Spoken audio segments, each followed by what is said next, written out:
Walsh is about to appear with us. Oh, we just went live now. Hello, everybody. Welcome to Om School Live. I am not doing the show solo. GP Walsh will be here, our master spiritual teacher. We need him for the show. But today I wanted to start because this was a highly inspired and important show. I felt from around the world, people are going through this. And this is I want to share a personal story. Today's show is called, I have to read it word for word here, Freedom. Escape the prison of your own mind. And I wanted to begin today by sharing this with you guys and linking it all in. Because a lot of times we think, oh, the prison of our own mind, and a lot of times we want to justify and validate. No, I really am in prison. I really can't get out of this situation. I've done everything I can. It's out of my control. Or the conditions really are this way and I can't do it. And I want to share with you that 10 years ago, a little bit longer, but anyways, 10 years ago, we'll put it that way, I was in a situation in my life where I literally, truly put my mind, created a prison that I truly believed existed. And the bars were plenty. They were full. The lock was tight. I did not have that key. And I was in a relationship, a situation where someone told me, just somewhat, they told me, you can't leave. And I believed them. And I created a prison for myself based on this belief. I didn't question it. It was like, wow, you said I couldn't leave, so then I can't leave, but I don't want to be here. And what happened was when I gave power to somebody else with my own mind, they didn't actually take any power. They didn't get any power. They didn't do anything. It has nothing to do with them.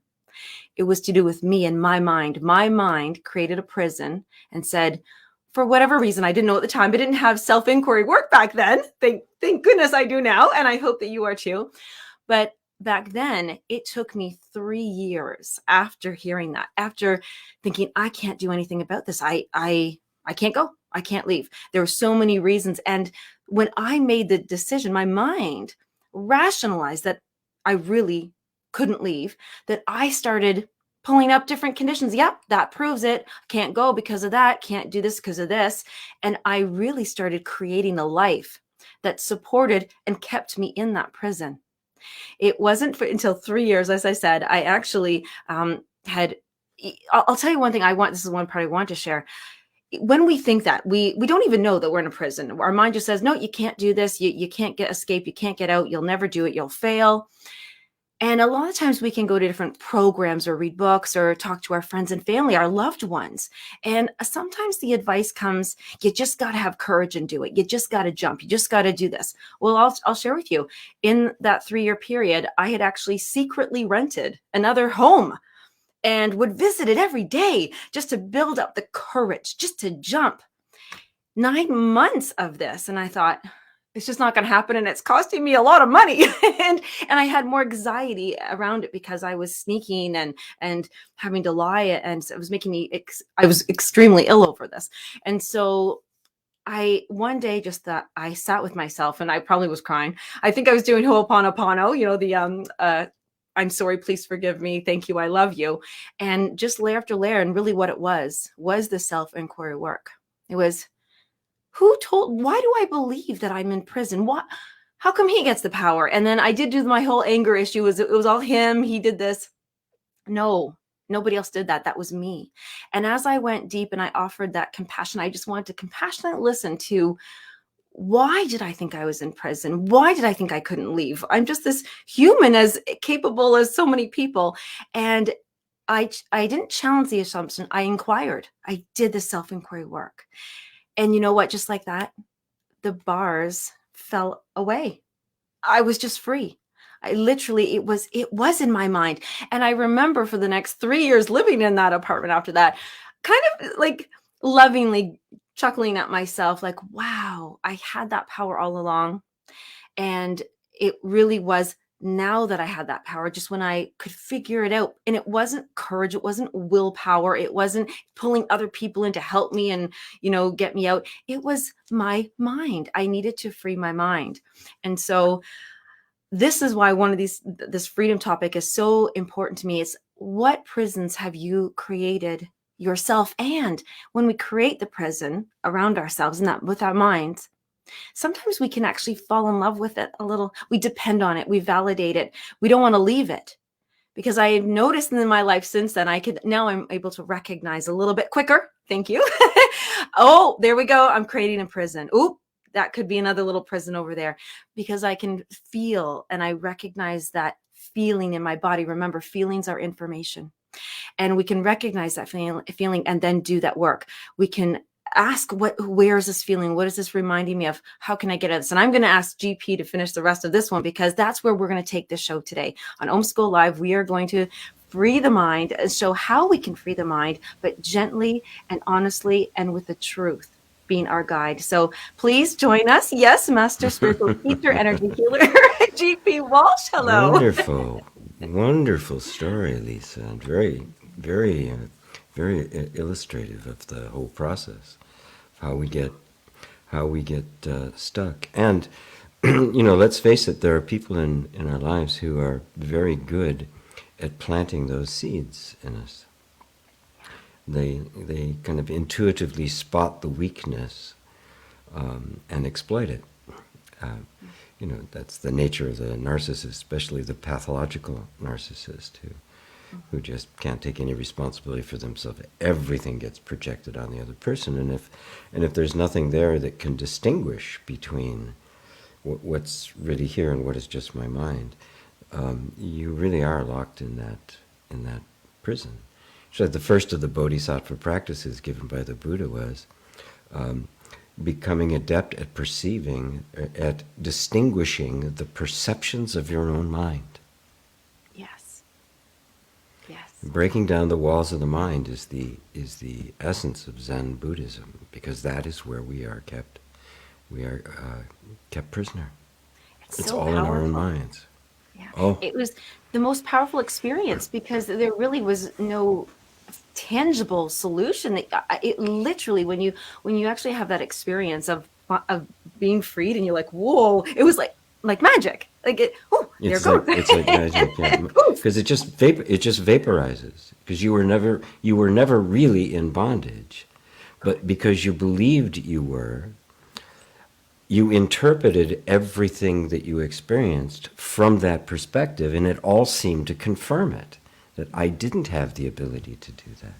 And I've had plenty of the experiences of those like that in my life as well. It's very easy to get, especially if you've had abusive parents, you're extremely susceptible to it, because they projected everything onto you. Mm-hmm. And it's a very common thing in our world, where we are so well trained to defer to others that we do not trust our own perceptions. We don't trust our own intuition. And so we don't realize that it is because of what we believe that is keeping us stuck, and that in fact you are never ever really stuck. Yes. It's when we give up our authority, but there's reasons why we give up our authority. And if we don't know ourselves, which, and back then I knew a lot of me, but the work never ends, it seems. Bold question, does that work ever end? Like, because I think, no, I'm really good at this. Like, I know who I am, but then something shows up. Yes, it does end. Yeah, it does? Thank God. There is a finite number of layers of muck between the sense of I as you perceive yourself now and the truth of your being. It is finite. It can seem like it's layer after layer after layer, because that's just a testament to the brilliance of the nervous system, because it's created layers upon layers upon layers. For the single reason to keep you safe, to try to keep the real you, the part that isn't in bondage to anything, from being lost. I mean, ultimately, that's what it's doing. It is protecting that original innocence, because that's what was in danger. It's kind of it kind of takes the hit. It's the Secret Serviceman who takes the bullet for the president. Right? Yes. When you say that makes me wonder, the had I gone and taken that story to the original, why did I in the first place believe that there was something in my nervous system, in any of our nervous systems, that say, oh, you better believe that because you're in danger if you don't. It resonates in harmony with something that's already there, right? Okay. You know, no salesman, however good, can sell you if you don't buy, right? Right. So there's got to be some place where that can stick, right? Otherwise, it'll just pass through you. You know, you can't insult someone who has confidence, right? Right. They can take it in. They'll even consider and say, well, maybe there's some merit to it, but they will not be insulted, right? Because they know who they are. The one who does not yet know who they are is going to vibrate with pain around that. They're going to suffer around a criticism and then want to defend themselves. They'll either take it in and, oh, what a terrible person I am, and confirm it, or they'll get very resentful and try to push it away to try to protect the weakness, because there's no strength there. But yes, something inside of us has to vibrate in harmony with it. Yes. And that's just, we were taught to be weak. We were taught to, right? We were trained. That's a better way. It's not even taught, because we were trained like dogs to defer, to doubt yourself, and I mean, I got it from the beginning. Everything I said was to be doubted. I mean, it was like constant undermining. To try to control, right? And that, I mean, that's, you know, the pathologically narcissistic, that is just one form in which that happens. But parents will often do that just to try to get control over the kid, and to get the control over them, you weaken their confidence. Yes. Through guilt, shame. There's a whole bunch of tools in that toolbox. Yeah, lots of them. And even it's interesting because we might not think about this, but there's the flip side of that prison where it's not guilt, shame, and that, but it's also can be done by reward. Stay in your prison and you can have this reward. Oh, yes. A job, perhaps, yes. or a relationship, or all these things, or just be a good It's girl, always good that. boy. Yeah, that's the reward. Yeah, there's always the reward is that you will get something that represents safety, and if you're a child, that's enough, right? Yes. You know, it's not when you're an adult. I mean, it's fascinating psychologically that people who are in prison, when they get out, want to return. Yes. Because it's so uncomfortable and unfamiliar out there. They don't know how to deal with life, being the one making their own choices. Yes. Yeah. And so they want to go back to that place. Send me back to my prison. Yeah. It takes a whole retraining of the nervous system to come out of that. And there's a susceptibility that can go on for your whole life. Like I said, there is an end to it because it is not the truth of your being. It is the fabrication of the nervous system to protect you, but it's not the truth. These habits may even persist for a lifetime because it's just how well the nervous system got trained. But the realization that it is just a habit in the nervous system is the liberation. At that point, you can even be friendly and tolerate it when it comes up. It will no longer dominate you. It doesn't have to go away in order for you to be free. This is, yes, very correct. Another mini story on this one, it's Lisa's story day today, is that I had an accident 7 months ago and flipped my vehicle, and I didn't have a vehicle, but I was also, and I thought, I kept making the story up like, well, I don't have a car, I can't go anywhere. But I discovered now that I replaced the vehicle now just on the weekend, I have a bit of fear. I'm in my little prison, what I thought was my prison. I can't go anywhere, I don't have a vehicle. Now that I have one, I actually don't even want to drive it because I'm recognizing of doing this work. I like my little prison right now because it's keeping me safe from not having another accident. There you go. So there's some work to be done there. And that is I'm, a full grown adult here. So it's not that this is from little thing. Like this can happen at any point of our life. Any point, yes. Our minds can create these prisons. So is there any way of preventing prison of the mind? Well, yeah, the conscious awareness. I mean, becoming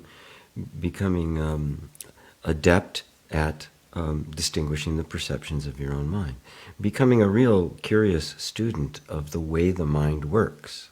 Right? Because when you understand how it works, you no longer fall prey to it. It's only when you don't know how it works that you are susceptible to its claims because you don't know how to challenge it. Right. So it's always understanding and wisdom that holds the cards. I love that. And that's why you have to cultivate it. I mean, that's why self-inquiry is so critical. Self-inquiry isn't just who am I, who am I, who am I. It's a real in-depth, precise examination of the nature of thinking, the nature of belief, how these patterns get formed, and in such a way that you can now distance yourself from it and become the master of them. They no longer just suck you in. You see them happening, which allows you to maintain a distance while they're happening. And if that's the case, if you maintain that distance and you are not drawn into the story, you are taking from the whole mechanism the energy that sustains it.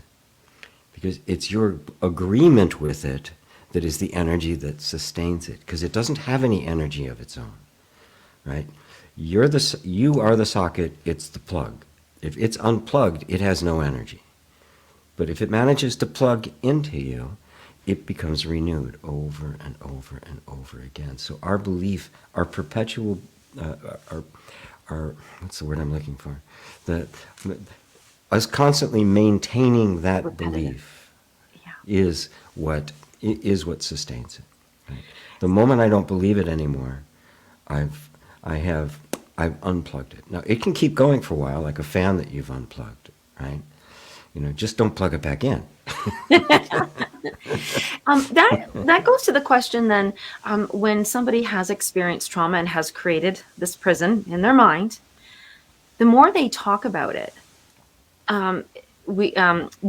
everybody, I'd like to invite you. We just did a beautiful meditation on EWN yesterday and just touched on this, and I want to bring it to Homeschool here today. And it's not to put down talk therapy. It's not to put down any other type of therapy. But a lot of us, we all have friends we call and say, oh my gosh, do you know what happened? And oh, I can't believe it. I need to talk about this. So there's the value of expressing oneself. But then what if we keep telling that story like what you said and we keep plugging it back in? Are we healing anything? Are we bringing anything to light? Could we even get assistance from somebody outside of us who is not a teacher who can guide us, but just an ear? Well, it depends. It depends on how you approach it, right? I mean, most of the time people are just kind of repeating the story just out of the pain of it, right? There's a certain amount of relief just by being able to say the story, and especially if somebody confirms it for you, that's actually on one level it can be a positive thing, right? So okay, this really is happening. I'm not crazy. I am being gaslit, or whatever the thing is. It can be supportive. It can also just be a way of continually plugging the fan back in, because there's a certain catharsis that comes from telling the story that is not healing. It's it's just a safety valve, right?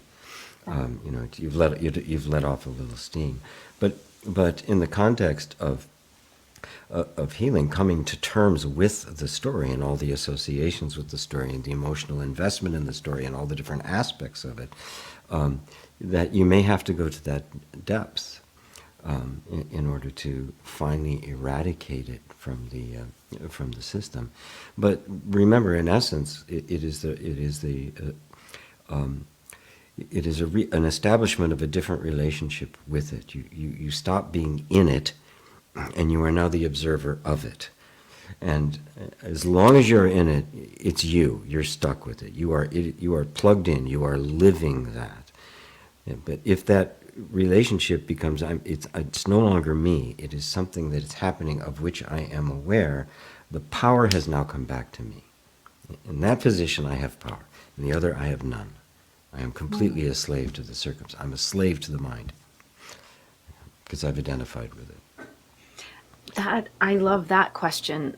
I don't know if that's a good place to start with inquiry or meditation is where, I don't know, I'll ask this for can we ask the question, where in my body does that, how can I recognize that I have the power and here I don't have the power? Can we tune into our body? Will our body let us know which feels more truthful? There's a variety of ways to approach it, but you can oftentimes, if you're someone who is susceptible to the criticism of others, right? Especially in a relationship where somebody's dominant, right, and dominates you by triggering those buttons, you can feel in your body the energy just draining out when you should be defending yourself and you can't. Right? It's suddenly it's nothing but their energy. Right? All your strength is gone. Now that you can physically feel that. Now, recognizing that, again, you may not be able to do anything about it in the moment, right? But if you simply go into the body and be with it and recognize that that is what's happening, that there's an energetic reaction to this that is just draining all the energy out and leaving you absolutely powerless, right? To be aware of that is the first step to regaining that power, right? It's no longer automatic, right? Right. This is what's critical. It's no longer automatic. You're actually witnessing it happen. And if I'm witnessing it happen, I can begin to turn that knob down, right? And it's not an easy thing, because when you recognize it, you realize how diminished you've become, right? You don't even know how. You don't know where to look inside to find the strength to say no, to set a boundary, to say no when you mean no, right? And not be coerced or whatever. For a lot of people, it's a very difficult thing to do. And yes, there's guilt, there's shame, there's just a sense of diminishment, there's a sense of powerlessness, there's a fear of being punishment, there's a fear of being lost, of losing something. There's all sorts of elements that can go into it, each one to be examined. And so you will feel it in the body. And to actually, sometimes you'll feel it in one part of the body more intensely than in another. And that's all often a clue as to what's actually, the energetic distortion, the energetic misalignment that's going on. When I teach coaching, I have a model for using these various feelings. The location of the body as an indicator of what it might be. Right. Yes. When we feel, okay, so we've got the indication, and we're like, oh, there that is. I know a lot of people, and probably even myself, I'm sure in there, toss me in there, will go, okay, I'm witnessing it. It's happening. I'm doing it again. Oh my gosh. And then we turn on ourselves and go, you're so weak. You're so dumb. Why are you continuing this? Like, there I go again. That's just me doing that over again. Yes. How can we be more gentle? Or is that okay to start with that? Well, once again, if you recognize that too is part of the mechanism of the mind that is keeping you enslaved, right? Right. Okay. It isn't, we suddenly think, okay, there's the weakness, and then now it's me condemning myself for being weak. No, that's not you either. That's part of the same deal. So take another step back and look at the reaction to it, right? Right. And now you get a bigger picture of the whole program at work and how subtle and interconnected it is. And you just keep stepping back, right, until you are witnessing it from a place that isn't engaged with it. Yes. Then in fact, that place is already free of it. Right. Yes. Oh, I love that. That was like the perfect thing. That's like your action step. Haha. Keep stepping back until you are no longer engaged. Because if there's any engagement left, that's the conditioning. That is the programming. That is, yep, that's wanting it. To bite that at is, it. That's it's another part of the hook. That's part of the layers of the hook. Right? Okay. Is that why we tap until So when we're doing our different tapping, we don't have the words. Maybe we're just tapping. We're touching on the spots, creating that environment of safety just by giving the message to the body, and then allowing us that time to step back until as far as we can go. Yeah, well, it helps, right? I mean, the way, at least the way I use tapping, it assists in the body by sending this message, you're safe, right? It is allowing the body to step out of the normal program that it's in, because the environment is different, right? Remember, the program is a response to the environment, right? Yes. That's always what it is. There's something happens in the environment, some kind of an event or a confrontation or whatever it is. It triggers reactions in the system. And without consciousness, that's automatic. There's nothing you can do about it, right? And when enough consciousness happens that you know, well, maybe I can do something, or at least I've reached out for help. Just the act of tapping takes this from being this is the environment, this is the reaction, to the environment is now different. Yes, the same environment is here, but all of a sudden there's this other element that's been injected into it. And the nervous system is incredibly sensitive. It notices that. It's not the same. And that message gets in.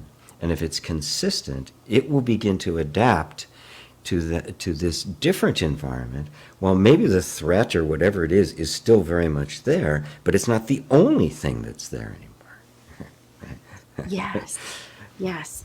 I like that image, actually. And that, I believe that was part what helped me, even though I rented that place and I would visit it regularly. And because just something has changed, I was just trying to imagine get the feeling going. Yes. This is what it would feel like. This is what and still even many stories would step in to say, well, this isn't as good, or you could never, a lot of that worthiness and deserving and ability would creep in. So I see now where that would have been beneficial to know. Just keep stepping back. Then I could have said, okay, well, this still isn't you yet either. Well, you literally did step back. To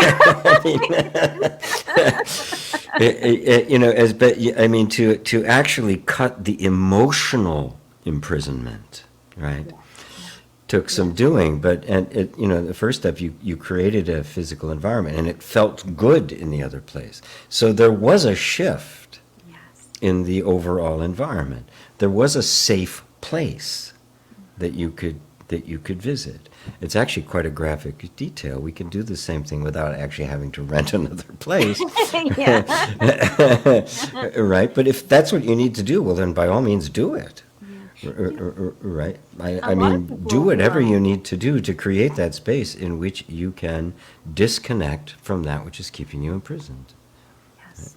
A lot of people who are really unhappy with their careers or their job or what they're doing, they have fun and they play in their mind like, what would I do if I really start a new business doing this? And if you can just play with it in your mind, that offers, it introduces a new emotional connection. And if you actually even can take this, I'm going to create my little business logo or business cards. And, and even it's because, we have so many people. Oh, that's what I want to bring up.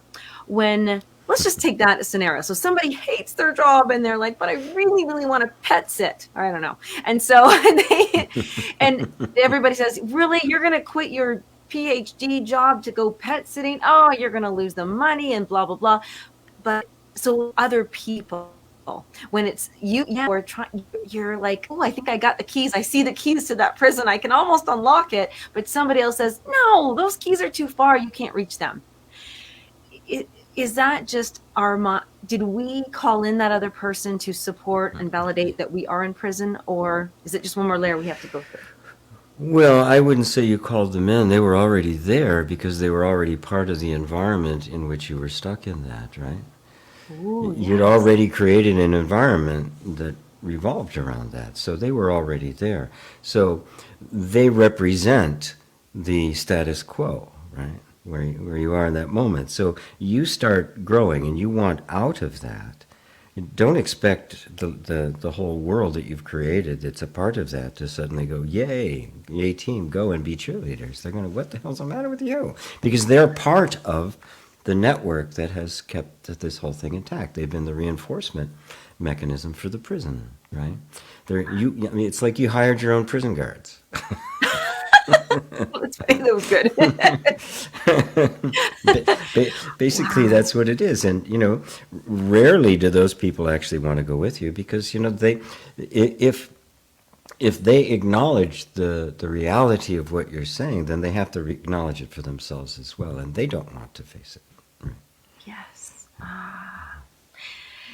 That is so interesting. That's why they form groups, I guess, when you do make a change, or you kind of need to change your neighborhood. You change your social circle, sometimes family people, even though they're family, they have to remove family. Like, yes, I had to remove my entire family.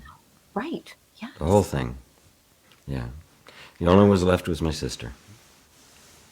Right. Wow. And how did you... And she also removed herself from... You both went together, which is helpful. from the whole thing. No, I actually went first. Yeah. Right. Yeah. And she was recognizing... Yeah.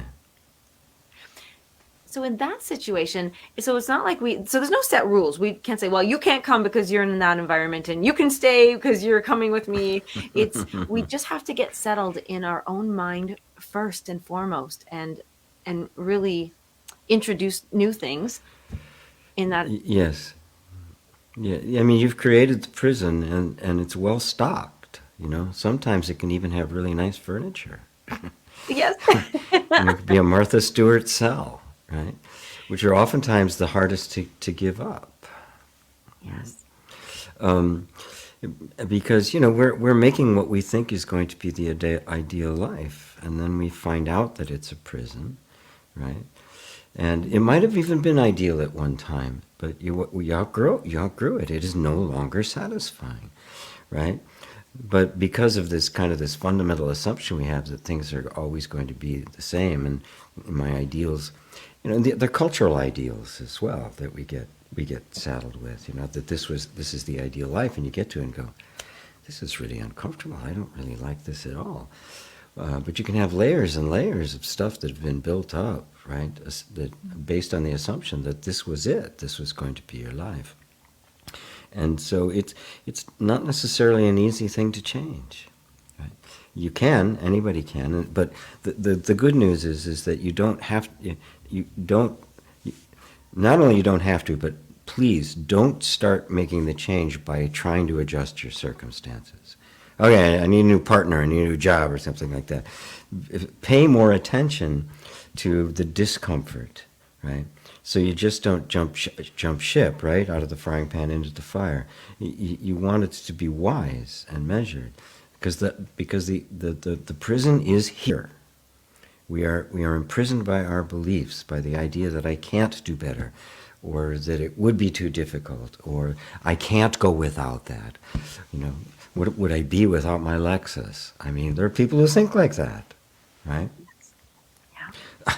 I saw a documentary done by one of the grandchildren of the Johnson & Johnson folks, right? The mega billionaire family, right? And he was making a video, and they were not happy with the documentary that he made. I mean, it was scathing, his family.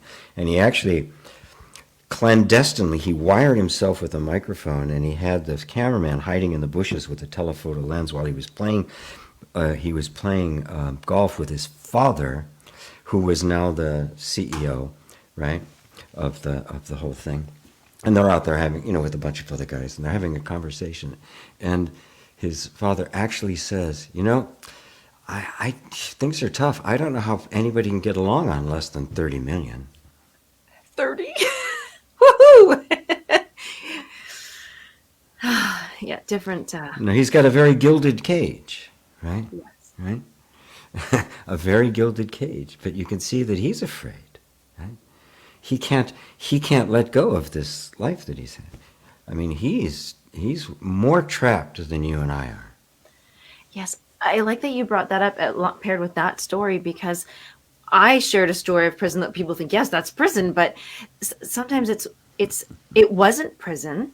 and then we've grown. So it becomes prison, or it's not even like a bad thing. It's just no longer to matching your inherent self.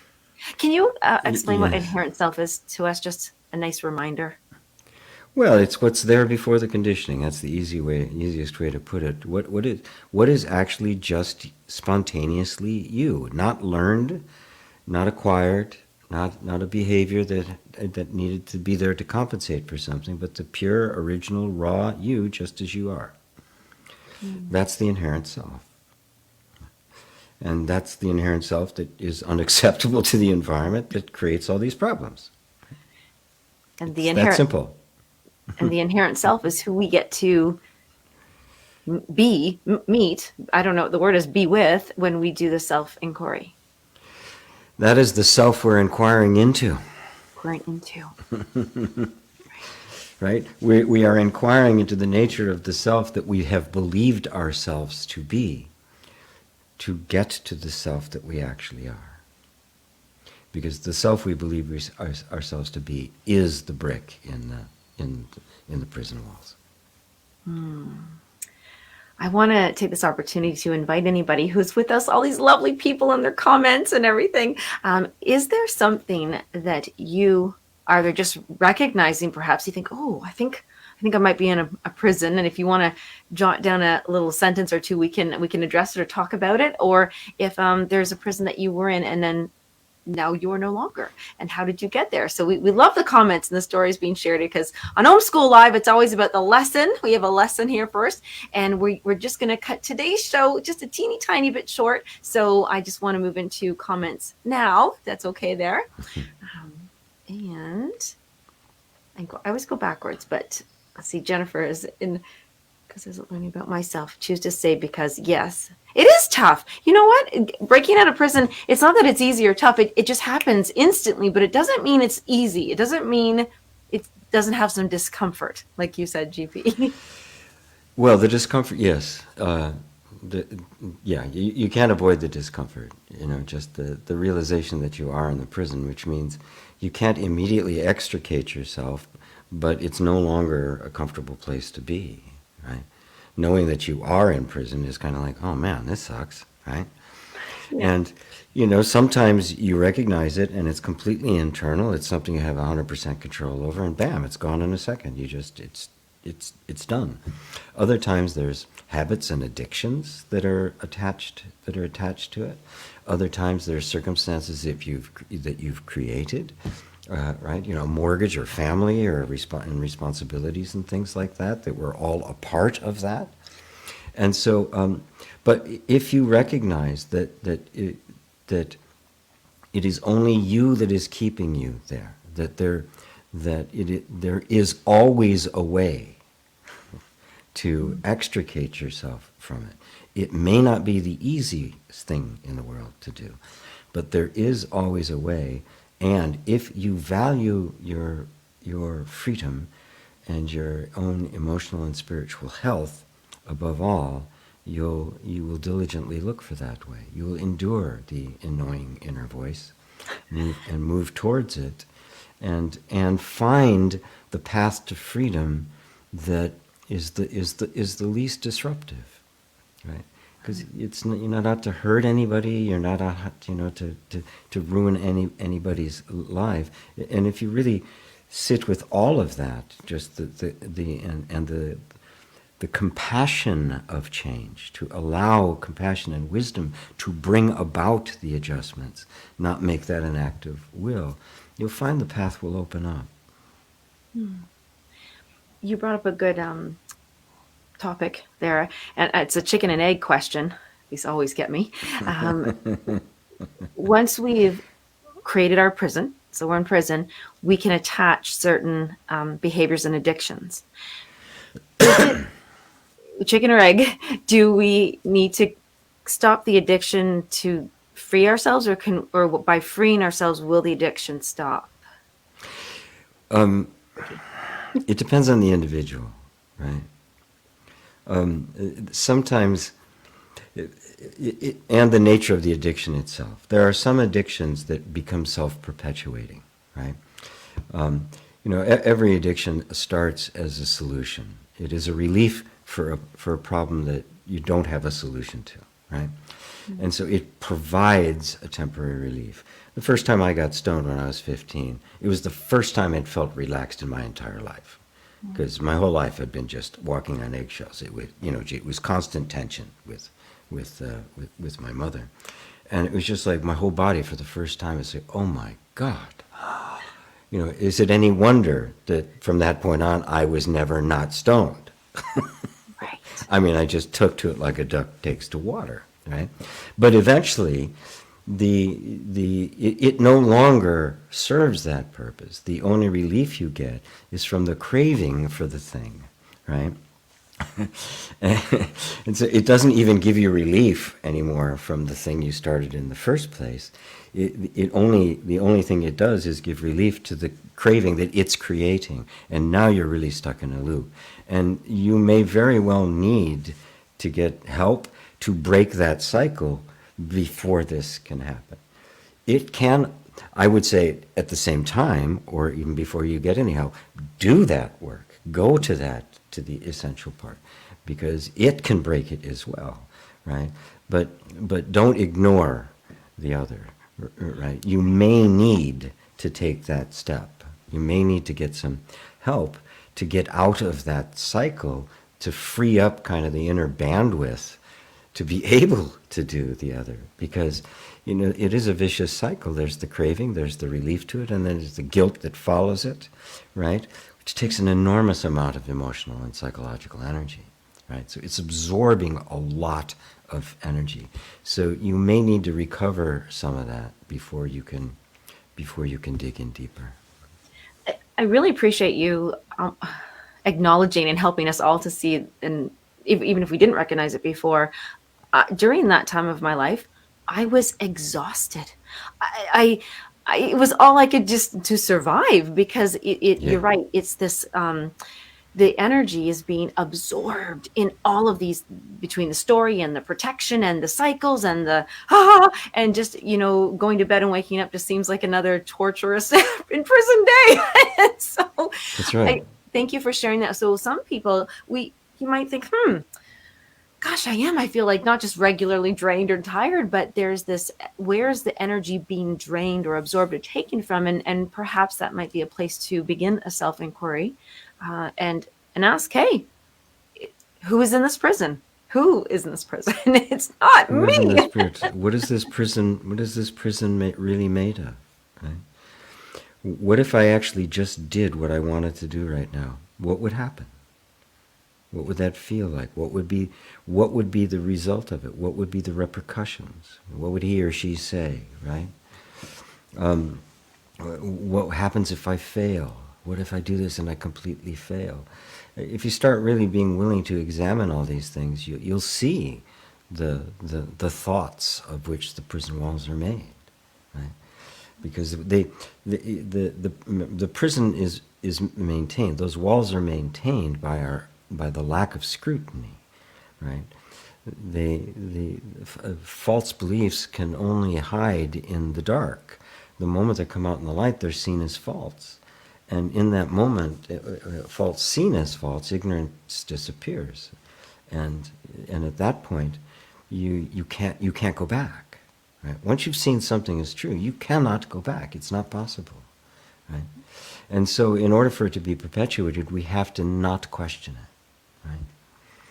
So if there is a willingness, enough of a light to go, well, what is really holding me here?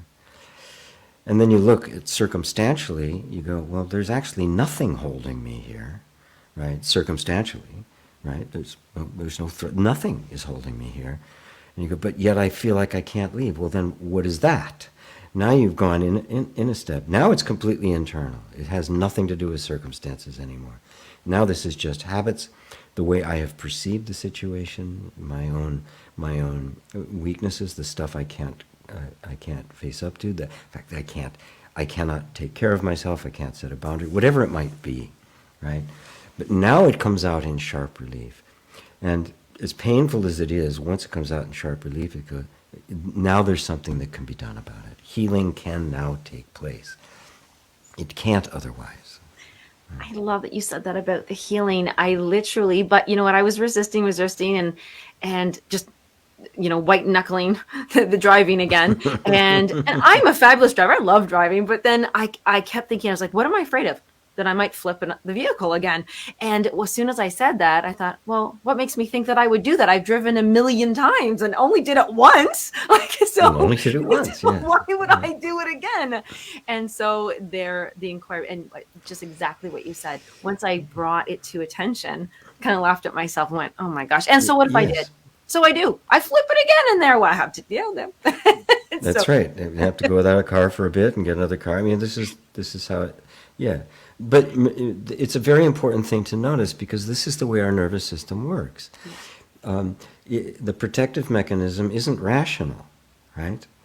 Right. So, what is the best way to avoid flipping a car again and putting you in danger? Don't drive. Yeah, that's how it sees it. It's very cut and dry. Oh, well, don't drive. Because remember, the nervous system isn't concerned about the fun it is to drive and what you need to do and the freedom and all the stuff it's who cares, right? There's only one mission. Don't flip the car and die. Okay. So don't drive. Done. Done. Next. Exactly. Yeah. We have to understand that while we're thinking about it in our heads and it doesn't make any sense, this is the reality of that part of the energy. This is the reptilian stem. This is the salamander on the rock running, right, at the tiniest provocation. It doesn't think about, but the sun, I want the sun. It doesn't think, it's just gone. Boom, zoom, off. This is in us. If we recognize that, we can go, oh, okay, of course that's the case. It's coming up now. And now we can reconcile with it, right? Because I want that energy there, but I also want freedom. I worked with a woman using EFT who couldn't drive over bridges. I don't know what exactly had happened. The actual originating event never came out, but I mean, she would go into an absolute panic. She couldn't do it. She could not drive a bridge. And there are places she simply couldn't go because you'd have to drive, half the length of the country to get around the to get around. But she'd drive around lakes, around San Francisco, rather than going over the Oakland Bay Bridge, she'd drive all the way around San Jose, up Palo Alto, right? Or the other side to get over to Marin County. Instead of a 20-minute trip, it's like 4 hours, right? We started just by thinking about it and working through it, and eventually she drove to a bridge, and eventually now she doesn't think anything of it, right? But there was that association had been made in the nervous system. That association had to be broken. And like I said, the actual event that triggered the whole thing, there was another person I worked with. I did know it was when a car exploded in the tunnel. So for her, it was for tunnels, and she was near it. She wasn't in it. But it was a fuel truck overturned and exploded, and so the tunnel became an oven, and everything inside was melted. It was just everything was incinerated. It was really quite a disaster. It was a tunnel near Oakland. I can't remember exactly where it was now, and she couldn't drive through tunnels after that, right? Yeah. And we got her through it so she could eventually, but. What if you can have an accident in a tunnel? What's the best way for that to not happen? Never drive through a tunnel. Never go through a tunnel. We have to understand that this is the rationale at this level of the operating of the nervous system, and it is the most powerful of the entire system until conscious awareness comes online. Then it can be brought into the subordinate position where it actually belongs. Until then, it's in charge. Exactly. And I thank you for sharing some success stories there too, because, and for myself, success. So if any of you here are thinking, I have an I'll never story, an I'll never prison, or I can't, or I just, I'm stuck, I do invite you to check out and just come to the site, gpwalsh.com, because even one session, it could be one, it could be a million, maybe we don't know, however many it is, but just begin with some self-inquiry work, have a session with GP. I get to have them every week, see? So it's kind of live in front of everybody. But I always get, so there's always something, and to be able to work with that and change, introduce something new into my environment. That's what Homeschool Live is actually all about. We want to introduce something new into your environment. You can take it and do your work, but you can also have the guidance of GP one-on-one. So please come visit us over there and sign up for the light letter, and you get to hear all the good stuff that's coming. We have some exciting stuff coming up. We won't give it away just yet, but we really do have a new monthly immersion program coming up that you will absolutely want to know about and hear about. But speaking of which, we actually have a meeting towards that. And so we are signing off just wee early today. And we're going to say thank you to everybody. See, there's no prison here. We can have a full hour or shy of an hour. There's no rules. Well, there's a couple of things here I just want to really quickly address. Yes. One thing from Anya here, he said, are we afraid to be the one with the capital O? Oh. Would it be too much to handle the power because of beliefs? That original unconditioned self that I talk about, the inherent self, is way more than you think it is. That isn't just you. That is the one. That is God. That is the ultimate, right? The sense of being an individual person, right, was what was created by the nervous system. It is not who you actually are. Right? And because of that, because it is a creation of the nervous system, it is inherently unstable. And therefore, anytime you start questioning its authority or its reality, it starts to get shaky. So, are you afraid to be the one? How could you? You are the one, right?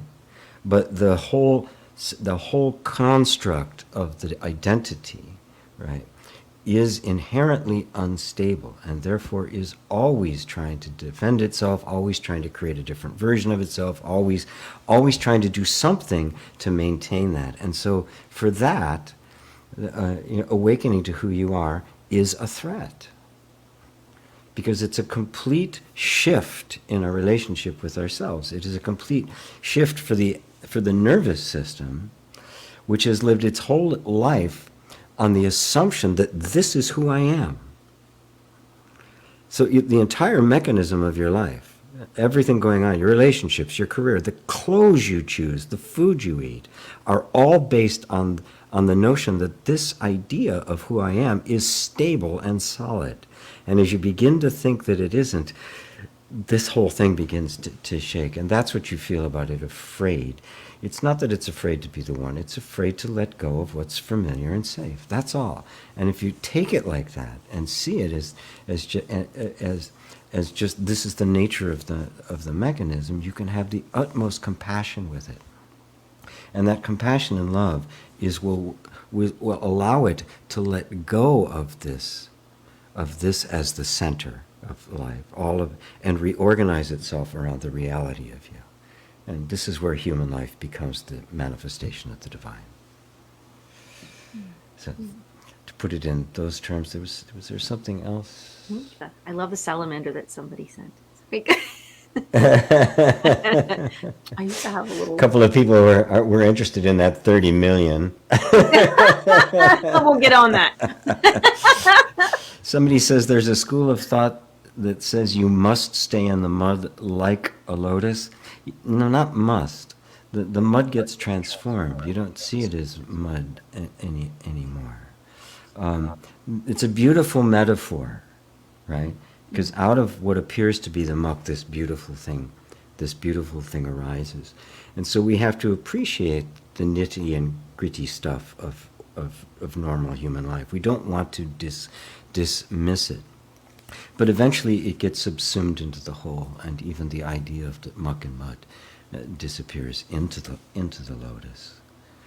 So I just wanted to kind of address that one really quick. Let me see, there was another one. From prisoner to another, prison, the wheel of samsara. Yeah, okay, because I know we have to hop into into another event after this. Yes. Well, thank you everybody so much. We look forward to being here with you next week, next Tuesday, for another session of Homeschool Live. All right, everyone. Bye, everyone. Thank you.